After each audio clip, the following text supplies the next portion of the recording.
வணக்கம். அரசியல் தத்துவ மேதை சாக்ரட்டிஸ் ஒரு தத்துவம் சொல்லியிருப்பார், அரசியல் பேசாதவன் அடிமை என்று. இந்த வீடியோல பேசக்கூடிய அரசியல் அண்ணா திராவிட முன்னேற்ற கழகத்தில் திரு எடப்பாடி பழனிசாமி அவர்களுக்கும் முன்னாள் அமைச்சர் அதிமுகவுடைய மூத்த தலைவர் திரு செங்கோட்டையன் அவர்களுக்கும் கருத்து வேறுபாடு இருக்கிறது என்றும் இது தீவிரமான முறையில் இது பிரிவை நோக்கி செல்லும் என்ற ஒரு தகவல் வந்து கொண்டு இருக்கின்றன. இந்த மோதல் என்ன மாதிரியான ஒரு பாதிப்பை ஏற்படுத்தும்? அதிமுகவில் செங்கோட்டையன் அவர்கள் வருத்தப்படுவதற்கோ இல்லை அந்த எடப்பாடி பழனிசாமி அவர்களுடைய கருத்து வேறுபாடு பெறுவதற்கு என்ன காரணமாக இருக்கலாம்? இந்த பிரிவு அதிமுகவில் வேறு என்ன மாதிரியான மாற்றத்தை ஏற்படுத்தும்? அது மைனஸ் ஆக முடியுமா இல்லை பிளஸ் ஆக முடியுமா என்பதை பற்றி பார்க்கலாம். திரு செங்கோட்டையன் அவர்களை பற்றி பார்க்கலாம். திரு செங்கோட்டையன் அவர்கள் அண்ணா திராவிட முன்னேற்ற கழகத்தில் இன்னைக்கு இருக்கிற தலைவர்களே மிகவும் மூத்த தலைவர். அவர் 1977ஆம் ஆண்டிலேயே எம்ஜிஆர் ஆட்சி காலத்திலேயே மிக சின்ன வயது 25 வயதிலேயே அவர் எம்எல்ஏ ஆனவர். அவர் சம்பந்தப்பட்ட அந்த பகுதிகளில் அவர் மிகப்பெரிய செல்வாக்கை பெற்றவர், நேர்மையானவர், ரொம்ப பண்பானவர். அவர் மீது எந்தவித ஒரு குற்றச்சாட்டும் இருந்ததில்லை. அனைவரையும் அணைத்து செல்லக்கூடியவர், கடுமையான வார்த்தையில் பேசாதவர் என்று இன்னைக்கு இருக்கிற அதிமுக தலைவர்களிலேயே மிகவும் அனைவராலும் மதிக்கப்படவர். ஜாதி மதம் ஏரியா இது கட்சி எல்லாத்தையும் தாண்டி ஒரு பொதுவான ஒரு தலைவராக பார்க்கக்கூடிய ஒருத்தர் என்றால் அது செங்கோட்டையன் என்பது எல்லோருக்குமே தெரியும். இவ்வளவு காலங்கள் அண்ணா திராவிட முன்னேற்ற கழகம் 12-11 தோல்விகளை திரு எடப்பாடி பழனிசாமி அவர்கள் தலைமையில் அடைந்த பிறகும் அவர் பொறுமையாக அந்த கட்சிக்கு இருந்திருக்கிறார். ஏனென்றால் அது கட்சி மறுபடியும் பிளவுபடக்கூடாது என்பதற்காக இருந்திருக்கிறார் என்பதுதான் தெரிகிறது. ஆனால் 12 தேர்தலில் புரட்சித் தலைவர் எம்ஜிஆர் ஆரம்பித்த கட்சி, ஜெயலலிதா அம்மையாருடைய கட்சி தோல்வியிட்டது திரு செங்கோட்டையன் அவர்களுக்கு மிகப்பெரிய வருத்தத்தை ஏற்படுத்தித்தான் ஆக வேண்டும். ஏன்னா அந்த அளவுக்கு அவர் எம்ஜிஆர் ஜெயலலிதா அம்மையார் மீது மிகப்பெரிய விசுவாசி. இப்ப சமீபத்தில் கூட அந்த விவசாயிகள் எடப்பாடி பழனிசாமி அவர்களை பாராட்டும் அந்த விழாவில் கூட அம்மாவின் படம் இல்லை என்று அவர் வருத்தப்பட்டு தான் முதல் பிரச்சனை ஆரம்பமானது. அந்த அளவுக்கு விசுவாசமாக இருக்கக்கூடியவர். இதுவரைக்கும் அரசியலில் யாரையும் கடுமையாக விமர்சனம் செய்ததில்லை.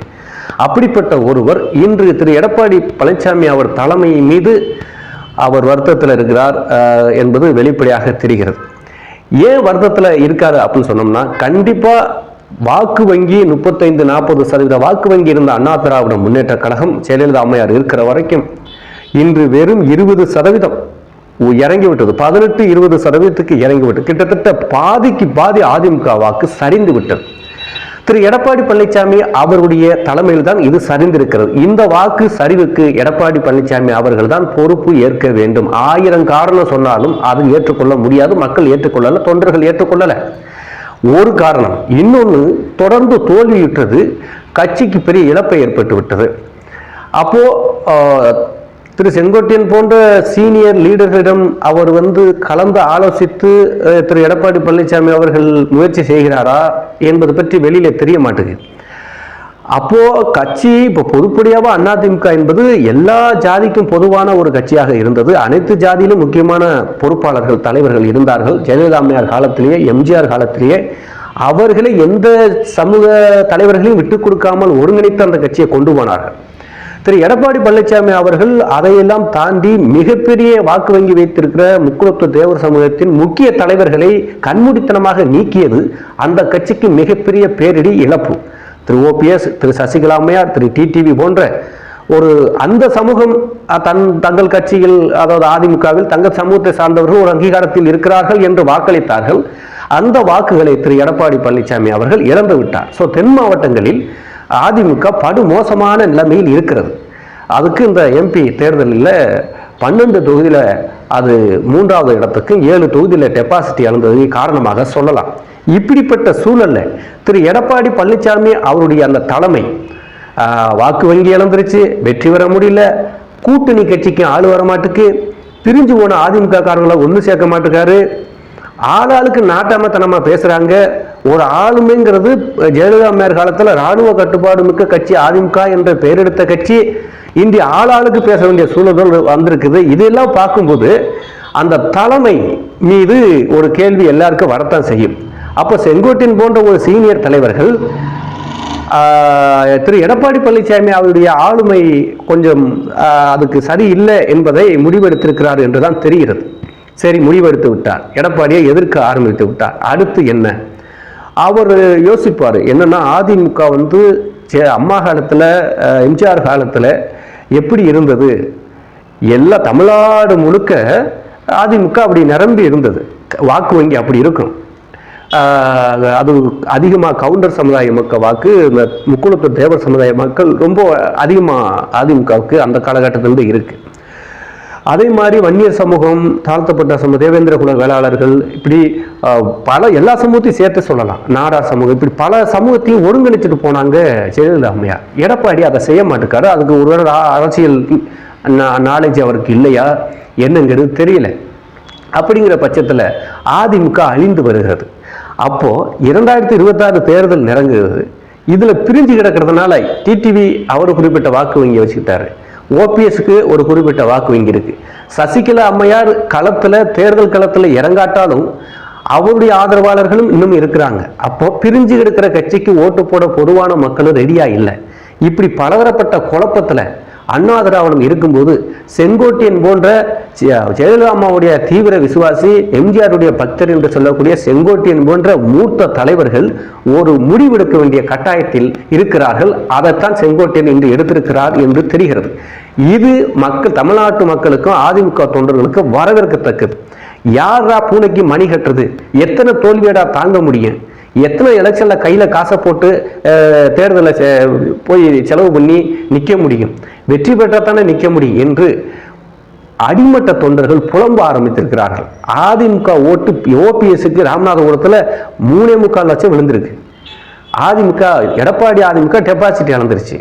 இப்படி அதிமுக ஓட்டு டிடிவி, சசிகலா அம்மையார், ஓபிஎஸ் போன்றவர்களுக்கு பிரிஞ்சு கிடக்குது. அப்போ செங்கோட்டையன் போன்ற ஒரு தலைவர்கள் ஏதாவது ஒரு முடிவு எடுக்கணும். செங்கோட்டையன் அவர்களால் முடியும், அந்த தகுதி அந்த அனுபவம் அவருக்கு தான் இருக்குது. அப்படிங்கிற பட்சத்தில் அவர் அனைவரையும் கூட்டி எடப்பாடி பழனிசாமி தலைமை சரிப்பட்டு வராது, அது தோல்வியை கொண்டு போய் விடுகிறது, அதனால் அடுத்த கட்ட நடவடிக்கை எடுக்க வேண்டும் என்பதை அவர் முடிவெடுப்பார். அப்படி அடுத்த கட்ட நடவடிக்கை என்ன அப்படின்னா கட்சியை இணைக்க வேண்டும் என்று தான் சொல்லுவார். ஓபிஎஸ், சசிகலா அம்மையார் எல்லாத்தையும் சேர்த்து இணைப்போம். பதவிங்கிறது அவங்கவுங்க பேச்சுவார்த்தையில் இப்போ யாருமே பதவியை ஓபிஎஸ் கூட எந்த தியாகத்துக்கும் நான் தயார்ன்றார். சசிகலா அம்மா கூட நான் எனக்கு இந்த பதவி கொடுங்கன்னா கேட்டுக்கிட்டு இருக்காங்க. கட்சி ஒருங்கிணைஞ்சா போதும், அம்மாவோட கட்சி 100 வருஷம் ஆனாலும் இருக்குன்னு சொன்னாங்க, அந்த கட்சி ஒருங்கிணைன்னு சொல்றாரு. டிடிவி தினகரன் கூட தனி கட்சி ஆரம்பிச்சா கூட கூட்டணியில சேர்ந்துக்கிறேன்றாரு, அதிமுக கூட்டணியில கட்சியை ஒருங்கிணைங்கன்றாரு. இன்னொன்று 2026 தேர்தலில் அதிமுக ஒருங்கிணைந்து தேர்தலை சந்திக்கட்டுனா கட்சி அழிஞ்சிரும். அந்த 8% வாக்கு கூட வாங்காம இரட்டை இலை சின்னத்தை தேர்தல் ஆணையத்திலிருந்து இழந்துடும். அப்படிப்பட்ட சூழல் இன்னைக்கு கருத்து கணிப்புல இருக்குது. அப்படி இருக்கிற பட்சத்தில் அதிமுகவை ஒருங்கிணைக்க வேண்டிய கட்டாயம் செங்கோட்டையன் போன்ற பெரிய தலைவர்களுக்கு இருக்கிறது என்பதை செங்கோட்டையன் உணர்ந்திருக்கிறார். அவர் இருக்கிற காலத்துல இப்போ ஜெயலலிதா அம்மையார், எம்ஜிஆர் அவருடைய கட்சியை காப்பாற்றணும் அப்படிங்கிற ஒரு நன்றி விசுவாச உணர்வு செங்கோட்டையனுக்கு வருகிறது. ஸோ அதனால திரு எடப்பாடி பழனிசாமியுடைய தலைமையை மாற்றிவிட்டு வேறொரு தலைமையுடன் அது அதிமுக அடுத்த கட்டத்துக்கு நகரத்தான் வாய்ப்பு இருக்கிறது. அதே ஒன்று செங்கோட்டையன் அவர்களுக்கு எல்லா சமுதாய வாக்குகள், எடப்பாடி பழனிசாமிக்கு மாதிரி கவுண்டர் சமுதாயத்தில் குறிப்பிட்டு அவங்க கூட வாக்கு போடல.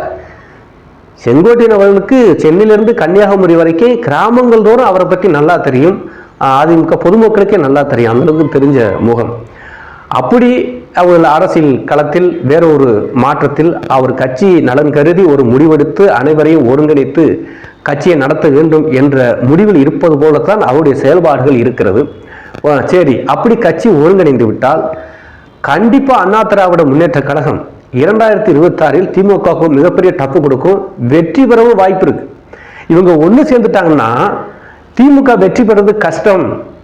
கூட்டணிக்கு கட்சிகள் வரும், அதிமுக வலுவாயிருச்சுன்னு சொல்லி அந்த சிம்பத்தி இருக்குல்ல, ஐயோ இந்த கட்சியில அடிச்சுக்கிறானுங்களே, இந்த கட்சியில சண்டை ஓட்டு கிடக்கானுங்களே, எவ்வளவு பெரிய தலைவர் இருந்த கட்சி, எவ்வளவு பெரிய தலைவர் இருந்த கட்சி, இப்படி சுக்குநூறாக்கிட்டாங்களே என்று வேதனைப்பட்ட பொதுமக்கள் ஒன்று சேர்ந்தவுடனே அந்த சிம்பத்திலேயே ஓட்டு போடுவான். இந்த அடிப்படை அறிவு அந்த தலைவர்களுக்கு இருக்கா என்னன்னு தெரியாது. அப்படிப்பட்ட ஒரு சாதகமான சூழலாம் அதிமுகவுக்கு இருக்கிறது. அதனால திரு செங்கோட்டையன் அவருடைய முடிவு வரவேற்கத்தக்கது, அதிமுகவுடைய எதிர்காலத்துக்கு நல்லது. அவர் இன்னும் வெளிப்படையா முடிவு எடுத்துட்டு தலைமைக்கு என்ன கட்சியை ஒன்றிணைக்கணும், இல்லை தலைமையை மாற்றணும், அதிமுகவை அடுத்த கட்டத்தை கொண்டு போகணுங்கிற வெளிப்படையான அரசியலில் அவர் இறங்கி செயல்பட ஆரம்பித்தால் அண்ணா திராவிட முன்னேற்ற கழகம் ஒன்றிணையும். 2026 திமுகவுக்கு மிகப்பெரிய டஃப் கொடுக்கும். இன்னும் கடுமையாக உழைத்தால் ஆட்சியை பிடிக்கவும் வாய்ப்பு இருக்கிறது. அதை திரு செங்கோட்டையன் அவர்கள் செய்வார் என்று எதிர்பார்க்கிறோம். அதுவும் செங்கோட்டையன் போன்றவர்களை முதலமைச்சர் வேட்பாளரை கூட அறிவிக்கலாம். அது யாரும் மறுக்க மாட்டாங்க. சசிகலாமா மறுக்க மாட்டாங்க, ஓபிஎஸ்ஏ மறுக்க மாட்டார், திரு டிடிவி மறுக்க மாட்டார். செங்கோட்டையன் முதலமைச்சர் வேட்பாளர் என்றால் தமிழ்நாடு முழுக்க மக்கள் ஓட்டு போடவும் தயாராக இருக்காங்க. அந்தளவுக்கு நல்ல மனுஷன் அவர். நான் என் வயசில் நான் ஸ்கூல் படிக்கும் போதே எங்கள் ஊர் கிராமத்திலலாம் அவரை பற்றி பெரிய ஆளுக்கு பெருமையாக பேசுவாங்க. இன்னும் ஞாபகம் இருக்குது. அப்படிங்கிற பட்சத்தில் கட்சியை ஒருங்கிணைச்சு 2026 தேர்தலில் செங்கோட்டையன் முதலமைச்சர் வேட்பாளர், ஓபிஎஸ் துணை முதலமைச்சர் வேட்பாளர் என்று இறங்கக்கூடிய வாய்ப்பு கூட இருக்கிறது. அப்படி இறங்குற பட்சத்தில் கவுண்டர் சமுதாய வாக்கு, அந்த பக்கம் இருக்கிற முக்குளத்தூர் வாக்கு, மற்ற சமுதாயத்துடைய வாக்கு, முக்கியமான ஒரு சண்முகம், அதே மாதிரி எல்லா சமூகத்திலும் முக்கியமான சமூகத்தில் நிறைய பேர் இருக்காங்களா, வன்னியர் சமுதாயம், எல்லாருமே ஒருங்கிணைஞ்சு முக்கிய பொறுப்புகள் கொடுத்து அது தேர்தலை சந்திக்கும் போது மிகப்பெரிய வெற்றி பெற வாய்ப்பு இருக்கு. ஸோ இதெல்லாம் அறிந்துதான் செங்கோட்டையன் ஒரு முடிவை எடுத்திருப்பார் என்று நினைக்க தோணுகிறது. ஆகவே செங்கோட்டையன் அவர்களுக்கு அந்த தகுதியும் அந்த உரிமையும் அந்த அனுபவமும் இருக்கிறது. அதை அவர் விரைவில் வெளிப்படையாக அறிவித்து கட்சியை ஒருங்கிணைத்து 2026 மிகப்பெரிய கூட்டணி அமைத்து அதிமுக வெற்றிக்கு வழிவகுப்பார் என்ற ஒரு எதிர்பார்ப்பு மக்களிடமும் அதிமுக தொண்டர்களிடம் செங்கோட்டையனை நன்கு அறிந்த அரசியல் விமர்சகர்களிடம் தெரிகிறது. ஸோ செங்கோட்டையன் அவர்கள் அதிமுகவை காப்பாற்றுவார் என்ற ஒரு எதிர்பார்ப்பு இருக்கிறது. மீண்டும் ஒரு அரசியல் தகவலோட சந்திப்போம். நன்றி.